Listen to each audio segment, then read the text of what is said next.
Halo sahabat Bahasa Hati, gimana kabar kalian? Semoga dalam keadaan sehat dan senantiasa diberikan rezeki yang cukup ya. Menemani tidur kalian, malam ini saya Adi Andri Wiguna akan kembali membawakan cerita dari novel Ingin Kukatakan Sesuatu by Satu Ungkapan. Bagaimana kisah selanjutnya? Baiklah sahabat Bahasa Hati, cerita selanjutnya dimulai dari sini.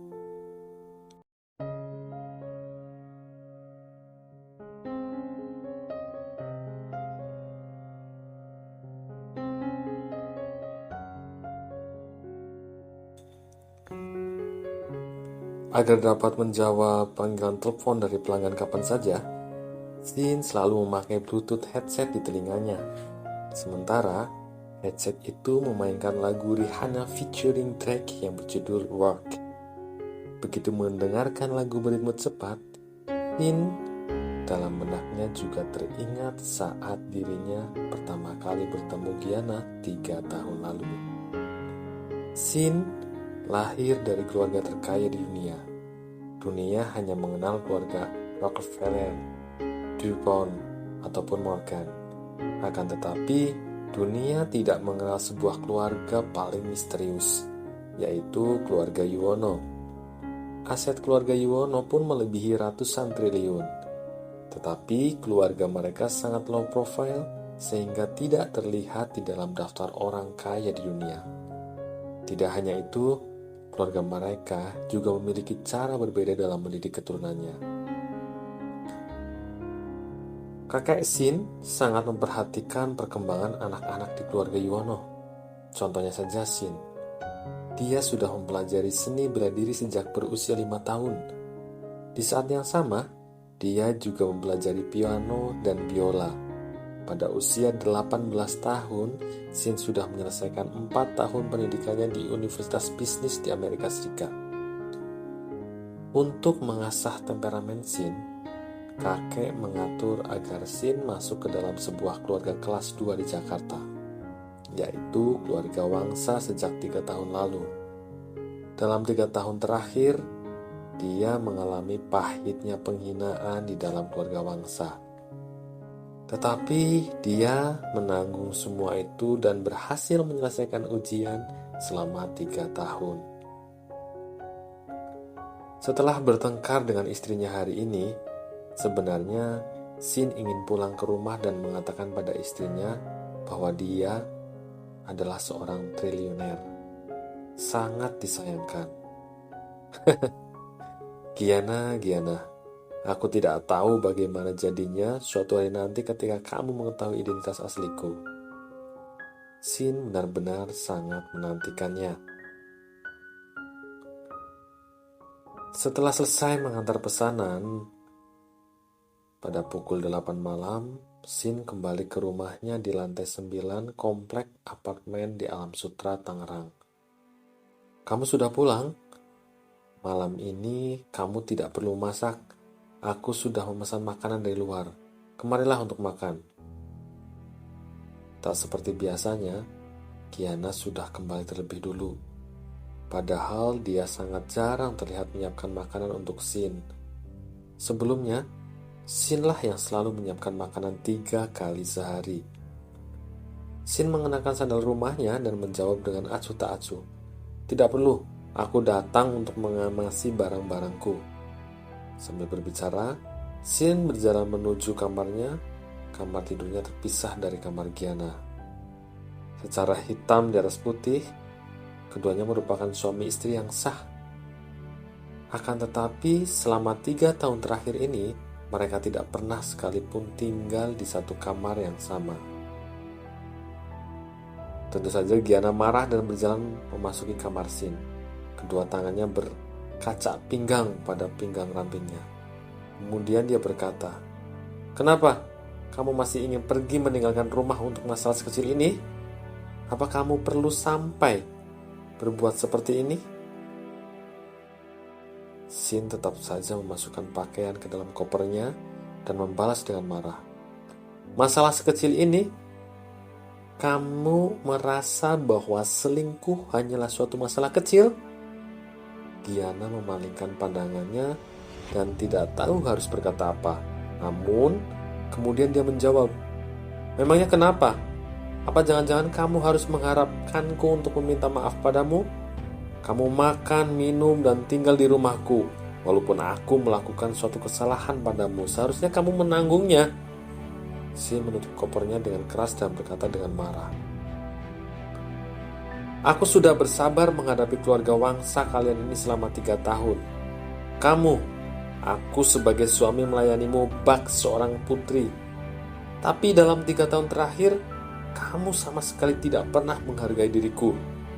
Sin mulai mengeluarkan kekesalannya terhadap keluarga Giana. "Ibumu, Lana Surya, sudah berkali-kali mempermalukan dan menghinaku di depan umum, tapi aku bahkan tidak pernah mengatakan apapun." Tak berhenti sampai di sana, Sin melanjutkan, "Sementara ayahmu, Jayadi Wangsa, menganggapku sebagai pekerja gratisan dan menyuruhku melakukan semua pekerjaan kotor dan melelahkan. Bahkan beberapa kali aku terluka karena ini, dan uang yang dikeluarkan untuk biaya rumah sakit adalah uang aku peroleh dari pekerja mengantar pesanan makanan. Pamanmu dan anak-anaknya menindasku, tapi kalian berpura-pura tidak melihatnya." Pada akhirnya, Sin berkata, "Mulai hari ini, aku tidak mau menanggung semua ini lagi. Giana, kita bercerai saja." Mendengar Sin menyebutkan perceraian, Giana sontak terkejut di tempat. Lalu dia tertawa terbahak-bahak dan menghina. "Kamu berani menyebut perceraian di depan aku? Jangan salahkan aku karena tidak mengingatkanmu. Sesudah bercerai, kamu tidak akan bisa tinggal di apartemen mewah seluas ratusan meter persegi dan tidak akan bisa mengendarai mobil Audi." Sin mencibir dengan jijik. "Apartemen mewah? Mobil Audi? Aku tidak membutuhkannya." Giana membalas, "Bagus, aku sudah lama ingin bercerai darimu. Aku juga tidak tahu kekonyolan apa yang sudah dilakukan oleh kakek sampai bisa membiarkan menikah dengan orang tidak berguna seperti ini. Keluarga bangsaku ini juga merupakan keluarga papan atas di Jakarta dengan aset keluarga lebih dari ratusan miliar. Pria miskin seperti dirimu ini sama sekali tidak pantas menjadi suamiku." Sin mengemasi barang-barangnya dan sudah tidak ingin lagi mendengar Giana terus-menerus menghina dirinya. "Kalau begitu, besok pagi-pagi sekali kita pergi ke pengadilan negeri untuk mengurus perceraian saja," kata Sin. "Besok aku tidak bisa." Giana langsung menolak. "Besok adalah ulang tahun ke-80 nenekku. Sebelum jam 10, kami sekeluarga akan pergi ke rumah nenek untuk berkumpul. Selain itu, aku harus membicarakan masalah ini dengan keluargaku terlebih dulu." Sejak awal pernikahan, mereka berdua diatur oleh para tetua keluarga mereka. 3 tahun lalu, Giana tidak punya hak untuk menolak pernikahan yang diatur oleh keluarganya. Sementara hari ini, dia sendiri juga tidak berhak untuk membubarkan pernikahan yang diatur oleh keluarganya secara pribadi. Orang-orang yang berasal dari sebuah keluarga besar, semuanya seperti ini. Banyak hal yang tidak bisa diputuskan secara sepihak. Sin juga tahu bahwa Giana tidak bisa memutuskan untuk dirinya sendiri. Jadi dia berkata, "Kalau begitu, beritahu keluargamu sesegera mungkin. Aku akan menunggu telepon darimu." Setelah itu Sin mengambil koper dan pergi meninggalkan Giana. "Brengsek, tidak berguna. Kamu pasti akan menyesal jika bercerai dariku. Dalam beberapa hari, kamu pasti akan berlutut dan memohon padaku." Giana terus mengejar Sin sambil memakinya sampai ke pintu masuk lift. Namun Sin tidak mendengarkan dan mengabaikan Giana, karena dia tahu betapa konyolnya apa yang dikatakan wanita itu. Triliuner akan berlutut dan memohon untuk sebuah keluarga kecil yang hanya memiliki aset ratusan miliar. "Giana, kamu terlalu bermimpi," batin Sin. Pada pukul 10 pagi keesokan harinya di perumahan Kelapa Gading, Jakarta Utara, Nyonya besar keluarga Wangsa merayakan ulang tahunnya yang ke-80. Pesta ulang tahun nenek Wangsa sudah dipilih untuk dirayakan di hotel terbaik yang ada di Jakarta. Hanya saja, sebelum itu nenek Wangsa meminta semua orang untuk datang berkumpul di rumahnya terlebih dulu. "Nenek, selamat ulang tahun," ucap Giana. "Bu, Ibu pasti panjang umur sampai mencapai umur 200 tahun, sahut Lana. Banyak orang berkumpul di dalam rumah dan semuanya merupakan anak dan cucu nenek Wangsa. Nenek Wangsa memiliki 2 putra, anak tertuanya adalah Jayanata Wangsa dan adiknya adalah Jayadi Wangsa, ayah Giana. Jayanata Wangsa memiliki seorang putra bernama Sandi Wangsa dan seorang putri bernama Yuana Wangsa. Keduanya hampir seumuran dengan Giana. Terhitung hari ini, keluarga Wangsa memiliki harta bernilai lebih dari puluhan miliar. Sementara seluruh pengambilan keputusan perusahaan keluarga berada di tangan nenek Wangsa.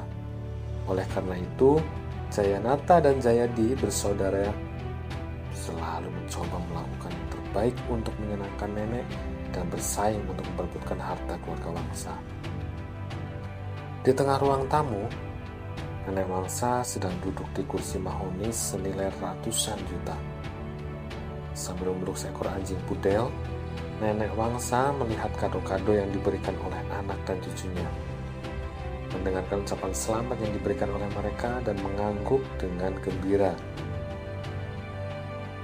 Tiba-tiba, ketika melihat setumpuk kue yang jatuh di bawah kursi tamu, nenek Wangsa segera berkata, "Di mana menantu tidak berguna itu? Cepat suruh dia kemari dan bersihkan ini." Tentu saja, menantu tidak berguna yang disebut oleh nenek Wangsa adalah Sin Yuwono. Dalam 3 tahun terakhir, Sinlah yang selalu membersihkan dan melakukan pekerjaan kotor untuk para tamu terhormat ini. Jayanata melihat sekilas ke sekitar ruangan dengan heran dan bertanya, Sin si tidak berguna itu sepertinya tidak datang ya? Seketika nenek Wangsa naik pitam dan berkata, "Apa? Berani-beraninya hari ini dia tidak datang di ulang tahunku yang ke-80. Giana, kenapa bisa seperti ini?" Giana menjawab dengan hormat, "Sepertinya dia pergi bekerja, Nek." Yuana mencibir, "Pergi bekerja? Mengirimkan pesanan makanan?" Benar-benar konyol. Sandi ikut mengejek. "Benar-benar mempermalukan keluarga Wangsa saja. Suatu saat, waktu aku sedang mengendarai mobil Maserati, aku tidak sengaja bertemu dengannya. Aku bahkan tidak berani memberitahu teman-temanku kalau dia adalah keluarga kita." Sorot mata nenek Wangsa penuh kemarahan. Kemudian dia berkata, "Segera suruh dia datang untuk menemui nenek." Benar-benar tidak sopan. Melihat neneknya marah, akhirnya Giana mau tidak mau mengatakan yang sebenarnya. "Nenek, sebenarnya hari ini dia tidak datang karena kami akan bercerai." "Bercerai? Siapa yang mengizinkanmu untuk bercerai? Apa kamu tidak tahu? Pernikahanmu ini adalah keputusan dari kakekmu yang sudah meninggal." Nenek Wangsa meninggikan suaranya. Giana tidak berani bersikap tidak sopan pada neneknya. Jadi dia berlutut di tempat dan menangis sesungguhkan. "Nenek, aku tidak berani melanggar keinginan terakhir kakek. Tapi Sin, dia terlalu banyak berbohong." Nenek Wangsa turut merasa sedih ketika melihat air mata mengalir di wajah cantik Giana. Dia berjalan mendekat dan membantu cucunya itu berdiri sambil berkata, "Giana, jangan menangis dulu. Kamu adalah cucu dari keluarga Wangsa kita. Sementara dia hanyalah seorang suami yang tinggal di rumah keluarga istrinya.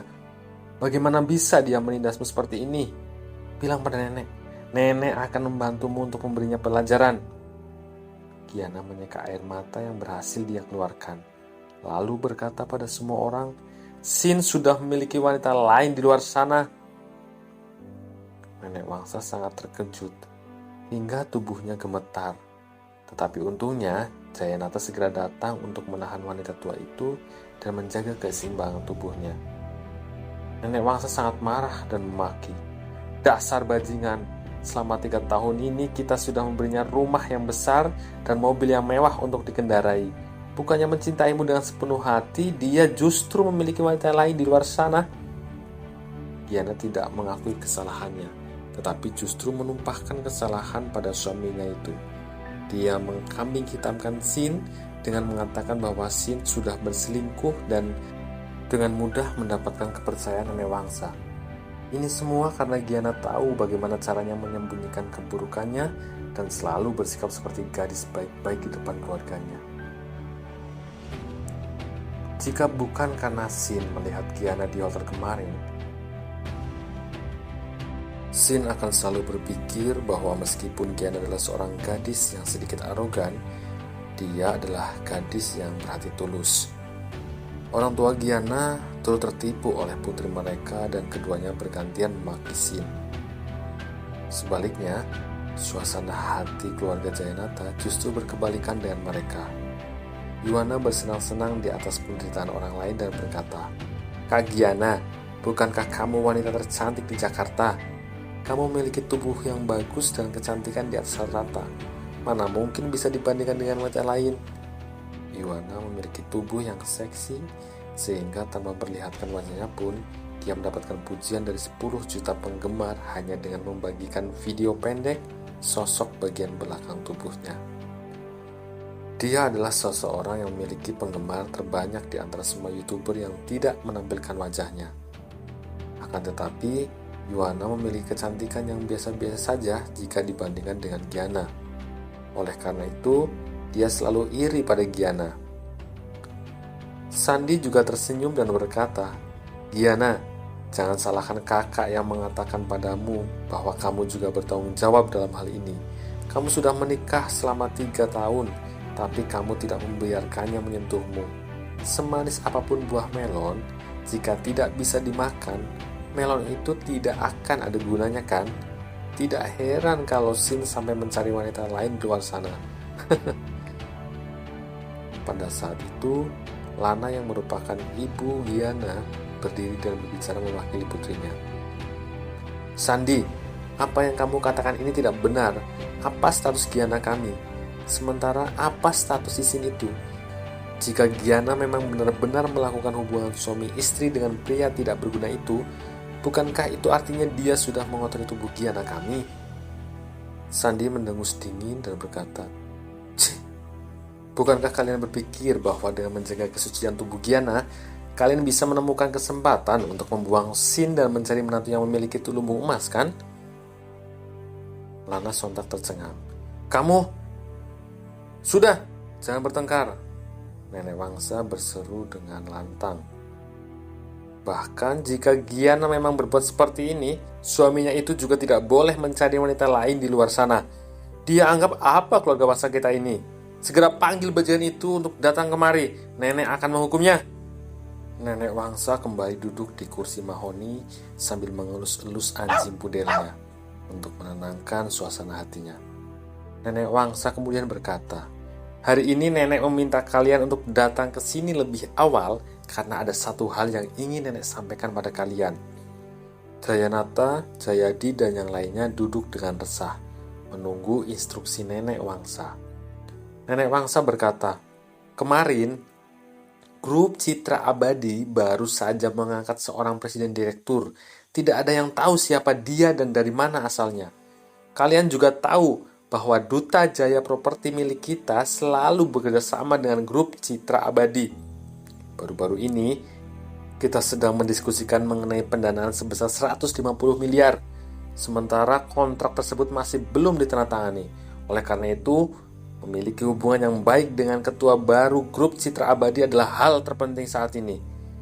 Duta Jaya Properti adalah bisnis properti milik keluarga Wangsa. Sementara komplek apartemen di Alam Sutra tempat Gianna tinggal dikelola oleh keluarga mereka. Namun, akhir-akhir ini terdapat masalah pendanaan Duta Jaya Properti sehingga investasi dana sebesar 150 miliar dari grup Citra Abadi sangat dibutuhkan." Mendengar kata-kata Nenek Wangsa, semua orang juga mengetahui dengan jelas bahwa siapapun yang dapat menjalin hubungan baik dengan presiden direktur baru grup Citra Abadi dan berhasil mendapatkan pendanaan senilai 150 miliar adalah orang yang akan mendapatkan penghargaan dari Nyonya Besar keluarga Wangsa. Penghargaan ini dapat berupa promosi kenaikan jabatan dalam bisnis keluarga atau bahkan otoritas terhadap perusahaan dan harta keluarga Wangsa. Jayadi terlebih dulu berkata, "Bu, serahkan masalah ini padaku. Aku akan mencoba melakukan yang terbaik untuk membangun hubungan baik dengan presiden direktur baru grup Citra Abadi." Jayanata menggoda, Atas dasar apa ibu harus menyerahkan padamu? Aku yang selalu bertanggung jawab untuk urusan keuangan. Masalah ini biar aku dan Sani yang akan membereskannya. Melihat kedua putranya yang bersedia turun tangan untuk membereskan masalah ini, Nenek Wangsa tersenyum dan berkata, "Hari ini adalah hari ulang tahun nenek yang ke-80. Para tamu yang datang khusus untuk memberi nenek ucapan selamat nanti adalah tokoh-tokoh terkemuka dari semua lapisan masyarakat di Jakarta. Saat kalian menjamu tamu nanti, tanyakan pada mereka mengenai presiden direktur yang baru itu. Siapa yang berhasil mengetahui tentang ini terlebih dulu, dialah yang akan bertanggung jawab atas masalah ini," cetus Nenek Wangsa. "Baik, Bu," Jayadi dan Jayanata menjawab serempak.